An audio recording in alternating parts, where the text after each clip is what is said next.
Hello, welcome back to the YouTube channel. I am Nick from Australia. Welcome to the Sunday Football Review for round 20 of the NRL season, the final round before the finals. The final, I guess you could say the final day of the regular season because finals football is next week. We saw two games of football today. We saw the Warriors defeat the Seagulls down there at the Central Coast Stadium, 40 points to 28. And we just seen the Dragons defeat the Melbourne Storm, 30 points to 22. Obviously, Melbourne had a lot of players out, and the Storm made the Dragons work hard for that one. But if you're new to the channel, make sure you hit that subscribe button, guys. We're getting close to 700 subscribers, so if you can subscribe to the channel, that'd be very good. But before I get into the review, really quickly, I just want to mention some breaking news coming out of Fox League and the NRL.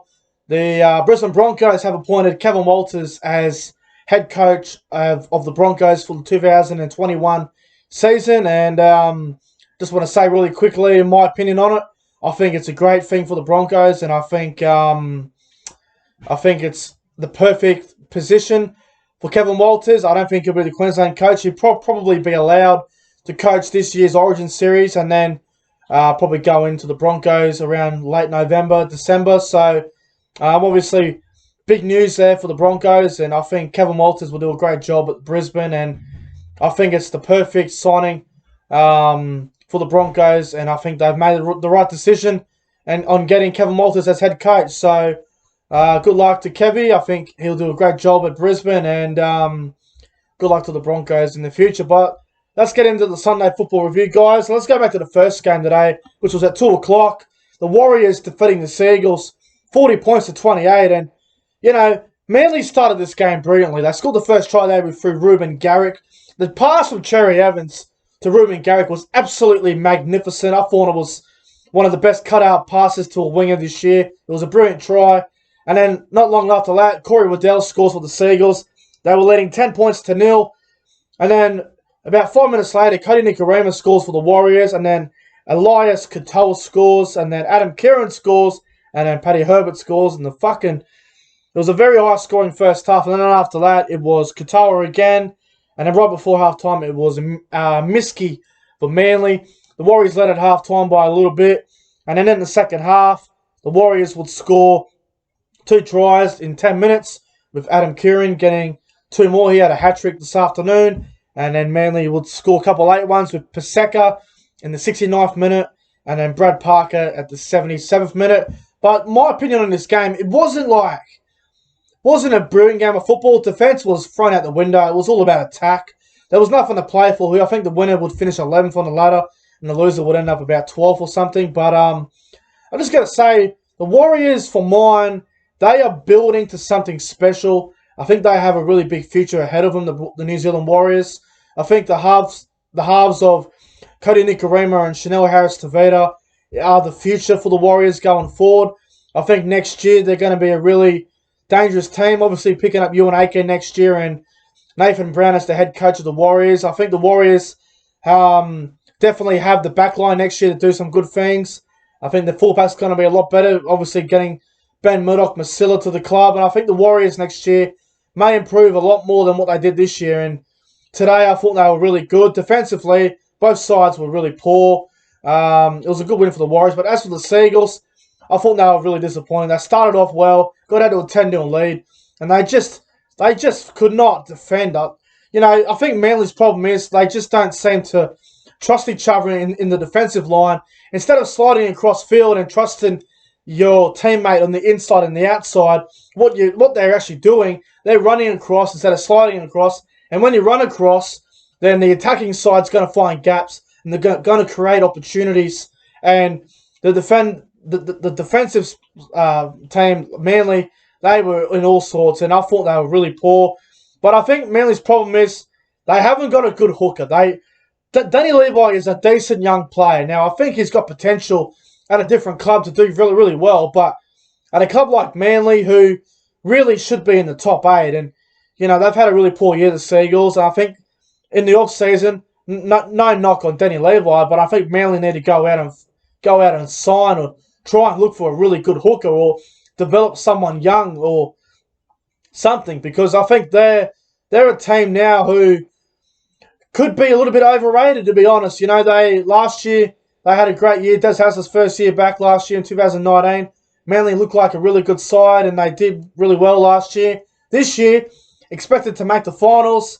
They lost Tom Trbojevic. They've gone downhill, and they have just been a complete disappointment. And if they don't turn it around next year, they're going to be called overrated. They're going to be hyped up. They're going to be meter's going to be all over them. This year they've had, I guess you could say, excuses, but you know, with a team that's got Cherry Evans, Jake Trbojevic, Martin Tapau, you know, so many great players in that side, they should be doing better than what they are. And I think they've really let down their fans this year, the Sea Eagles. But I think they should go out and sign a good hooker. And I think someone like Tom Starling, who might be a good buy, you know, next year Canberra get back Josh Hodgson.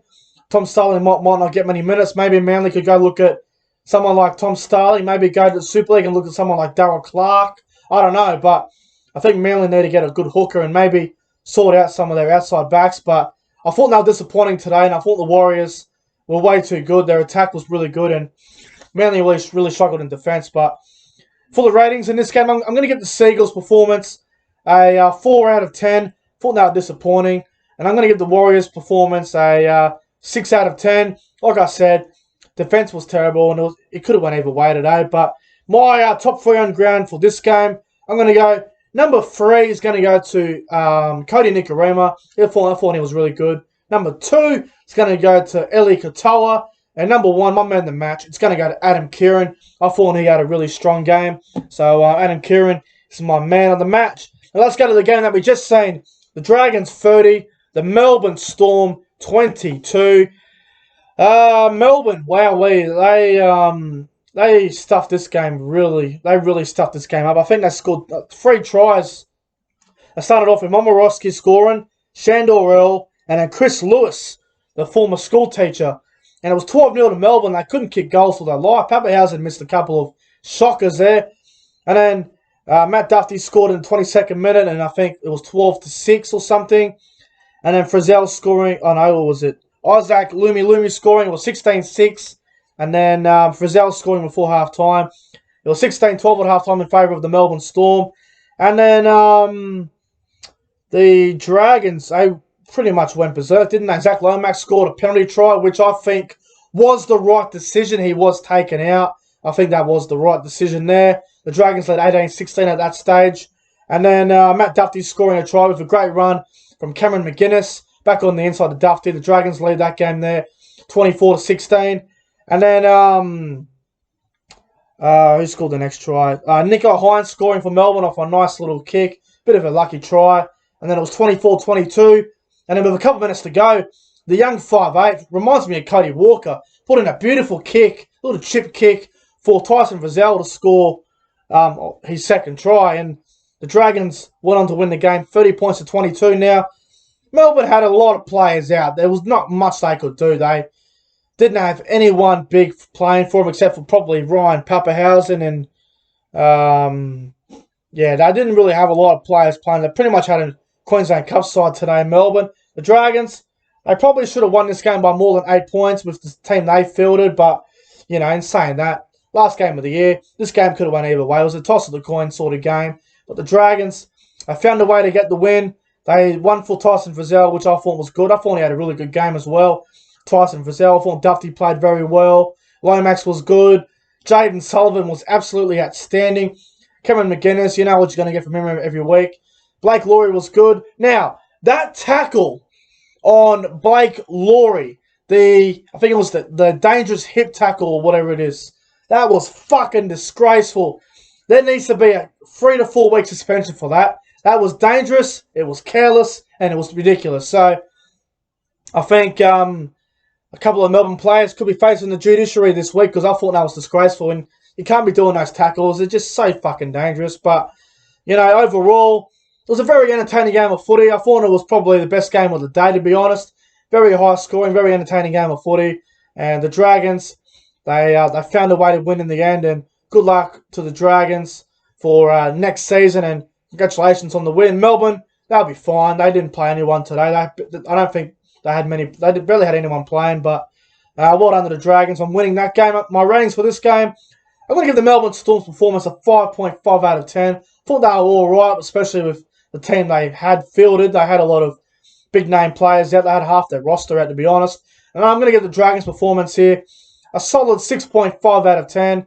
My top 3 for this game, I'm going to go number 3, Matt Duffy. Number 2, Tyson Frizell. And number 1, my man of the match, it's going to go to the Young Dragons 5'8", Jayden Sullivan. I thought he was absolutely magnificent today, so he is my man of the match for that game. But guys, that's going to wrap up the Sunday football review. If you guys enjoyed this video, make sure you guys go ahead and like, comment, and subscribe to the channel. Share the video to your mates. We're getting close to 700 subscribers, guys, so hopefully we can get to that soon. Anyway, guys, that's going to wrap it up. Thanks for watching, and I'll see you guys in the next one.